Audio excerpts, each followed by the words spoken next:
Oh yes, Cynthia, I am looking at you with a massive side eye. The way Kenya just threw you under the bus and exposed what you were trying to do behind the scenes with the cookie lady, I'm real mad at you. So y'all gonna have to get into this video. We're gonna have to break it all down right now. Well, he's a cutie pie. I might put him in Potomac. Okay, yes. Yeah, he can come right on to Potomac. What's up, y'all? It's your boy Richie Sky back with another video. I want to thank you guys so much for tuning into the channel. Listen, if you haven't done so already, make sure to hit that subscribe button down below. Hit that notification bell button so that you can be clued into when we drop new content right here on this channel. Smash that like button and let's get into it. We got a lot to talk about today with this past episode of The Real Housewives of Atlanta. There's a lot that we're going to get into, and as you guys can see, we're going to break it all down for you. You guys can see all of this right here that we got to talk about, okay? I'm going to do this video in like two parts today. We're going to talk about the news in a separate video, but then we're going to break down the episode in this video because there's a lot to cover, guys, and I want you guys to be here for every bit of it, and I want you guys to dissect it with me bit by bit, okay? Because we got to do that, okay? But first things first, special announcement. I will be in New York City on February 29th. That is a Saturday. I will be hosting the meetup. This is an event that I'm partnering with the People Connect, and we're going to be discussing Black History Month, diversity and inclusion, mental health, and intergenerational trauma. So you guys want to take part in this event. You can either attend live or you guys can actually just watch the webinar from the comfort of your own home or on the go. There is a small charge for this, but I'm super excited about it. I think you guys are going to get a lot from it. The work that this organization is doing is going to help a lot of people. The registration link is in the description below. With that being said, let's go ahead and dive into what we have to talk about, okay? We're going to cover it all from Nene not being in the episode to the cookie lady breakdown. We're going to be discussing every last little bit of it. So let's go. First things first, Nene let us know last night that she was not going to be in the episode, and she let us know exactly what she thinks about it, that it was basically bullying, and that really everybody involved at that table is disgusting. That's pretty much what she's saying. But I want to know what you guys think about it. How do you guys feel about this being another Nene-less episode? It's starting to look rather strange to me in this particular scenario, because I kind of feel like Nene is really a strong player on the show. Let's just call a spade a spade. She's a strong player on the show. But I don't know if the network is trying to send her the message that we really don't need you and we're going to be phasing you out since you think you're such a big part of this show. We're going to show you a little differently, because otherwise they could have just made her a friend of the show. She's being shown much less than, I was about to say Marlo, but we didn't even see Marlo in this episode either. So this is kind of interesting to me. What I will say is this: if Tanya was going to be such a big part of the storyline this season, I would have actually preferred her to be a housewife, even though I know it's her choice not to be. I feel like she needed more of a platform this season to state her case. And we're going to break all of that down in just a second, but let's go bit by bit into the episode. First things first. Okay. We learned that Riley does not hang out with Kayla at all, okay? We learned that by Kandi asking if, Riley and Kayla hang out.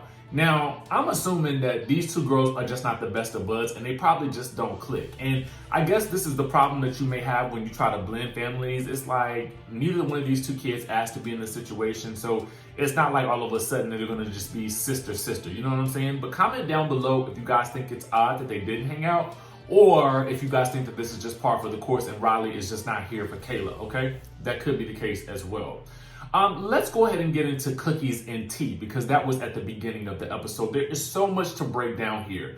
We have Cynthia has invited Eva and Tanya out for brunch. Now, Eva is basically to be brought in as the moderator. Now, Cynthia and Eva feel like it's just a matter of this wig joke going wrong. But clearly, Cynthia is either playing dumb in this scenario, or she just doesn't really get that Kenya is truly, madly, deeply upset with Tanya, okay? And is willing to do any and everything to get back at her. And I'm sorry, Kenya fans, listen, I love your girl, but at the end of the day, I feel like in this situation, the punishment definitely did not fit the crime. However, I do wish that Tanya had just not brought the wig out in front of the other ladies, because I felt like what I would have done in that scenario if I was her, if I knew that she had some information about somebody that I'm engaged to, I would have went directly to her and asked her what she knew and if she was talking about me, because I feel like that's how a real bad bee does it. You know what I'm saying? Versus yanking out this wig. I get that she was probably trying to have some sort of shade, or maybe even that was producer and manipulated, but I just feel like Tanya, no on that, because Kenya is too tough of an opponent for you to actually try to do that with, okay?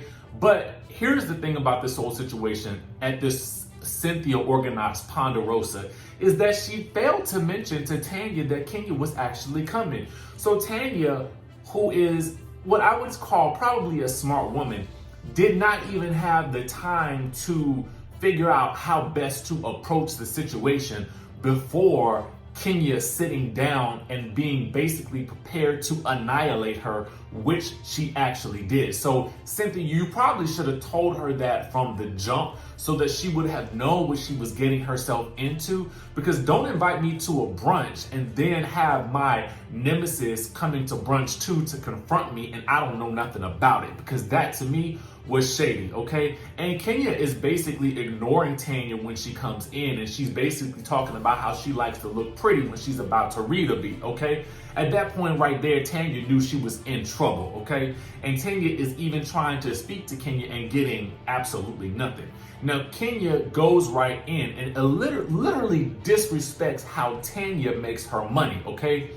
Now, here's my thing on this at this point. I don't even think Tanya caught on to that disrespect about how Kenya said that, I don't know how you make your money, if you get it from your man, your boyfriend, or whatever, but I make my money on my own. So right then and there, I felt as though when Tanya said, okay, everybody wears wigs, she does have a point there. And Kenya at that point in time responded, no, I don't. Now, some of you guys are going to defend that she did not say that, because she later went back and sort of cleaned that up, basically clarifying that if she wants to wear pieces, she can, which is true. But ultimately, right then and there, she said, no, I don't. I rewound it 3 times. I know she said it, okay?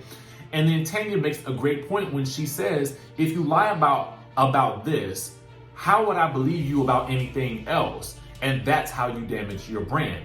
Which is very true. That is how you damage your brand. And I think what Kenya would probably do better doing is, instead of saying, yo, my hair is long and natural, I never wear, taking that approach with her hair care, I think it's good to, I think it would be better for her to say, listen, women can wear protective styles. That's great too, but take care of the hair under your wig by using my products. That would be such a better way and a more realistic way to promote the products, because then you don't alienate women who want to wear wigs. You also embrace them and say, listen, I'm here for you wearing your wig, your weave, whatever you want to wear, but using my hair care products will help you take care of your long and natural hair, or your short and natural hair, or whatever kind of hair you have under that wig, okay? I feel like that would be a much better approach to this situation. Now, for me, this whole conversation went left at the see you next Tuesday phrase, because I was kind of like, it wasn't even called for. You know what I'm saying? Tanya's not cursing at you. She's not coming at you. She's just basically trying to defend herself. And I get that you're upset and you're mad because it's basically sort of disparaging your brand, so to speak. But I feel like this was an opportunity for you to extend your brand by using this situation to its full effect. Because like I said, you could just simply say, oh my God, this is for anybody. This is for anybody, even if you wear weaves. I'm not wearing one at this moment, but if I want to, I can. But anyway, I don't want to digress on that point.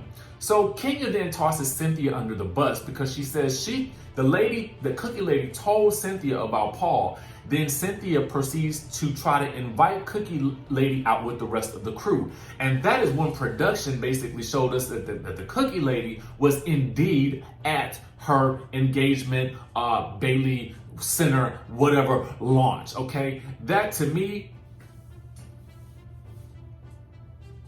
foul, okay? Foul, okay? Foul, okay? Foul. That's the only way that I can put that. It was foul because ultimately, I feel like while Kenya did throw her under the bus, Kenya then says this, because you invited her out, Cynthia, because you wanted Cookie Lady to bring that information back to Tanya.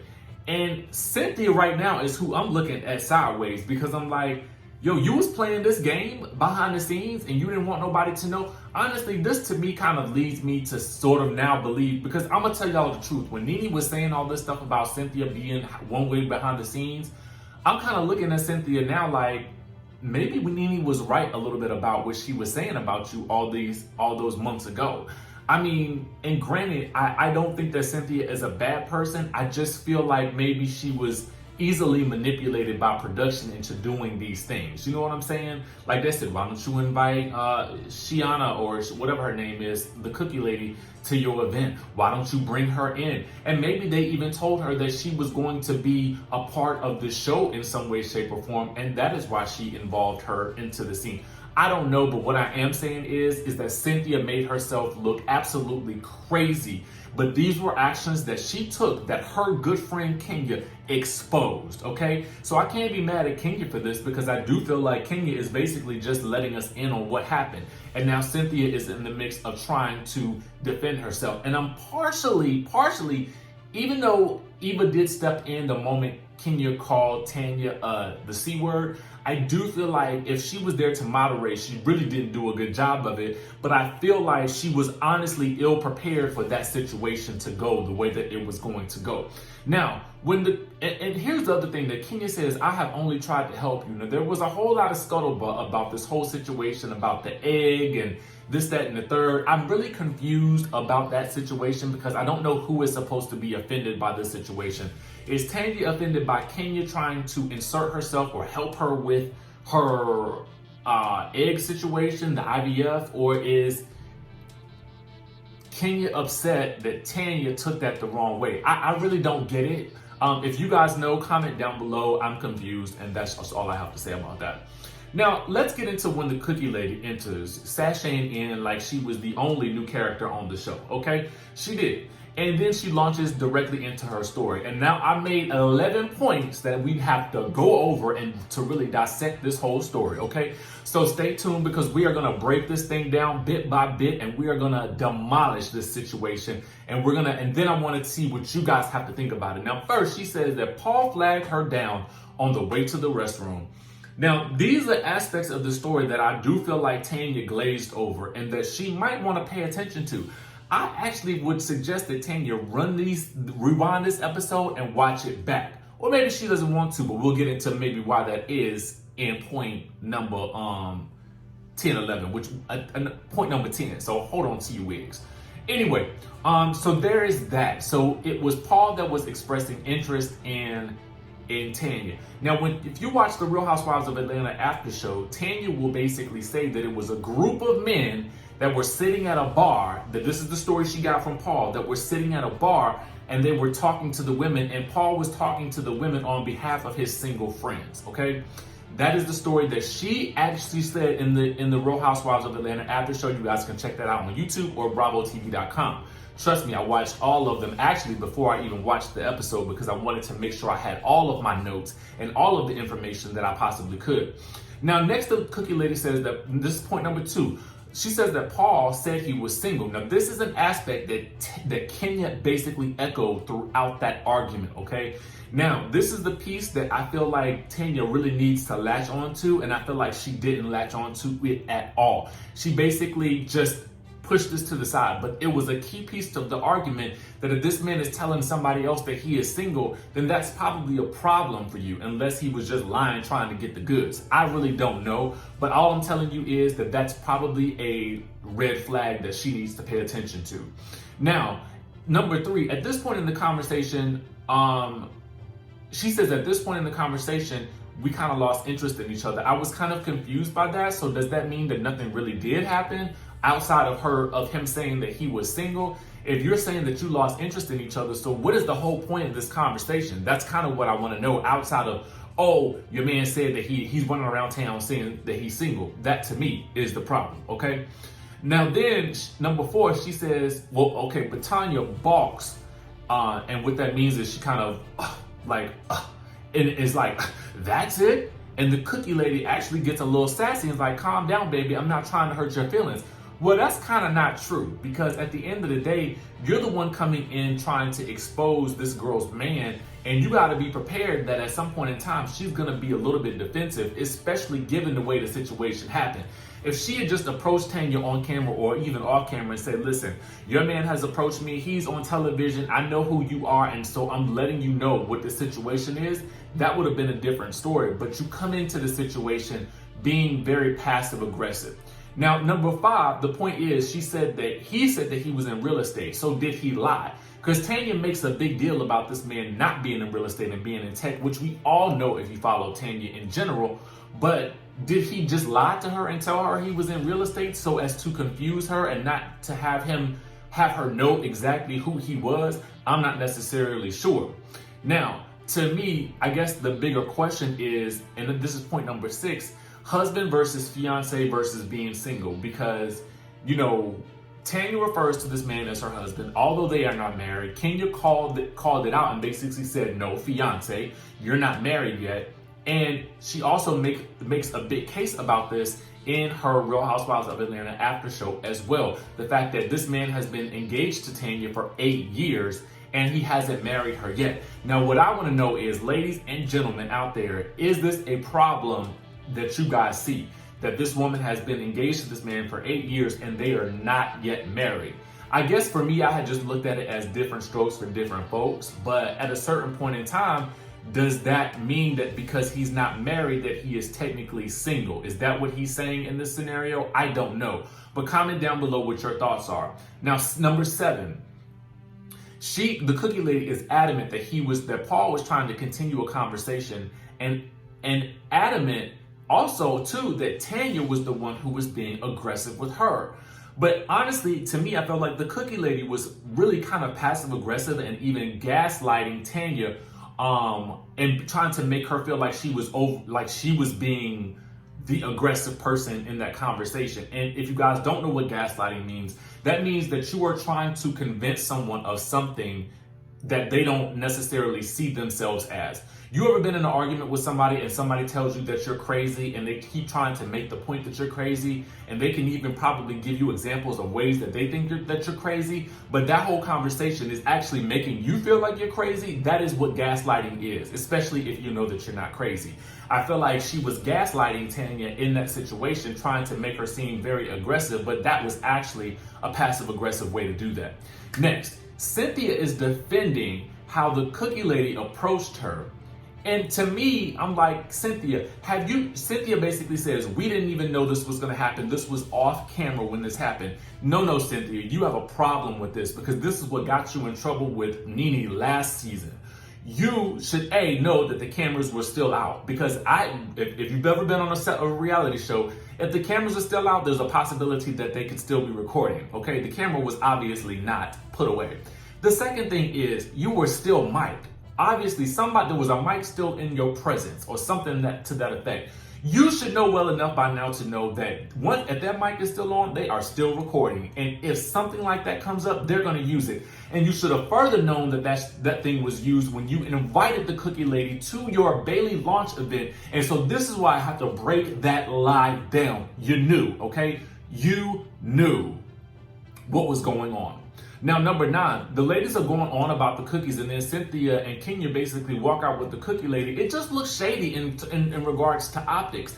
That lady should have left on her own, she should have been gone out. And Cynthia, you should have stayed with Tanya because you invited her to this brunch to let her know that, hey, I didn't expect things to go down like this. That was really shady. I felt like the whole exit situation was just awkward. And the way they were gushing over them cookies made me feel just kind of disgusted. But had it not been that situation, those cookies did look good, okay? They did look good. Now, number 10, for me, Tanya just kind of glazed over all of the key points in the Cookie Lady story. So either this is just extreme trust or blindness, but I want you guys to be the judge. It could be that Tanya is so secure in her relationship that nothing somebody else on the outside could tell her would actually matter. I don't know if that's the best way to look at a relationship or not. I feel like it kind of is, but I also feel like sometimes you just have to keep your eyes and your ears open with regards to that, okay? I'm gonna jump in right now with a bit of a afterthought that I forgot to mention while recording this video, was that Kenya revealed that Tanya actually had to leave the scene and be coached by Eva in order to come back to the scene. This I thought was pretty interesting because it looked like Tanya just handled the situation very calm, very cool, very collected, but it's interesting to note that she actually did have to leave the scene and to collect herself, which I feel like is kind of realistic if you're being, you know, sort of ambushed in this way. But let me know what you guys think about that as well.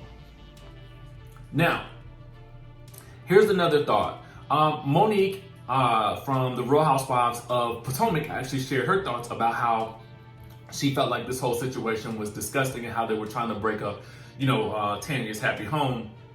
And then Nene also shared her thoughts as well. I want you guys to let me know, was this a case of bullying? I know we've kind of broken this all the way down in so many different ways and shapes and forms, but I have to know what you guys think about it. Next, we're going to be talking about Porsha and Dennis. To me, I mean, honestly, I agree with everything Dr. Sherry said, but I have to be very honest with you guys because of everything that's going on with Porsha and Dennis over the summer and in the past couple of weeks. I kind of tuned out on this scene of the episode because I just can't do it right now. I just could not, okay? I couldn't do it. Anyway, much more interesting to me is the situation that happened at Mike's place. Now, I should just go ahead and give you guys a disclaimer in this video. I am not going to cover Kandi stuff in this video. I'm going to cover it in a separate video, so you guys will just have to watch that one.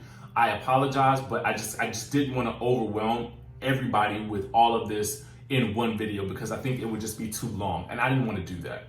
But we will talk about this whole situation with Mike and with Cynthia.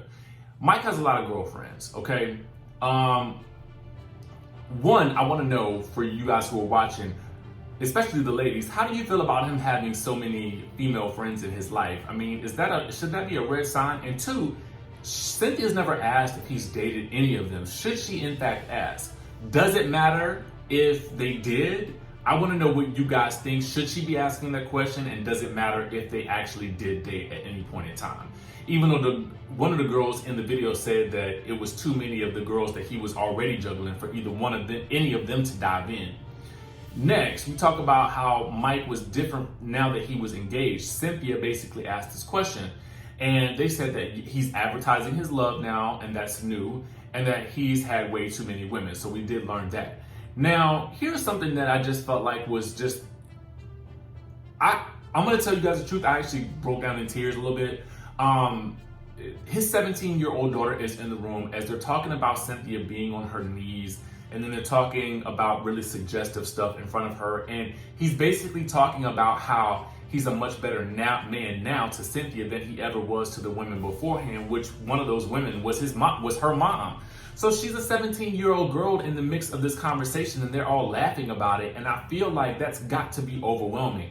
So when she runs out of the room, she puts her head down, I felt really bad for her. And then when he tells her just to basically go upstairs, it was like, no, for me, if I'm your father, I'm going to stop everything that I'm doing, and I'm going to walk with you out of the room, and I'm going to walk with you upstairs, and I'm going to make sure you're okay at that moment. I don't really care about the cameras at that point. I need to make sure that my child is okay. But I do respect that he went upstairs. I just don't like that the cameras went with him. But I will tell you guys the truth. When you are filming, you cannot just tell the cameras to stop. You can't just do that. That's just not how this works. So I just felt like Cynthia wanting to go up at that point in time. I get that they wanted to check on her, but I just felt like it was the wrong time. And I do feel like, you know, when she broke down in tears, I lost it a little bit, because I kept thinking to myself how awful this must be and overwhelming for her. It must be to have to experience this on camera and to sort of be a part of that conversation. I just felt like it wasn't right. I didn't like it, but I did appreciate that he apologized. I do feel like he should have just stayed in the room with her and comforted her. And I'm sure he probably went back in there, but ultimately I just didn't like how that situation was handled. But I do appreciate that he did acknowledge that it was handled wrong. So anyway, we're gonna get into, in a separate video, I'm gonna be talking about everything that Kandi said about the episode, how she basically threw Cynthia under the bus too. So you guys will have to watch that. And then we're also gonna do a separate video on the whole Nene, Marlo, and Kenya situation, because that is extra crazy too. So make sure you guys continue to tune into the channel, hit the subscribe button, hit that notification bell button, and I will see you guys in the next video.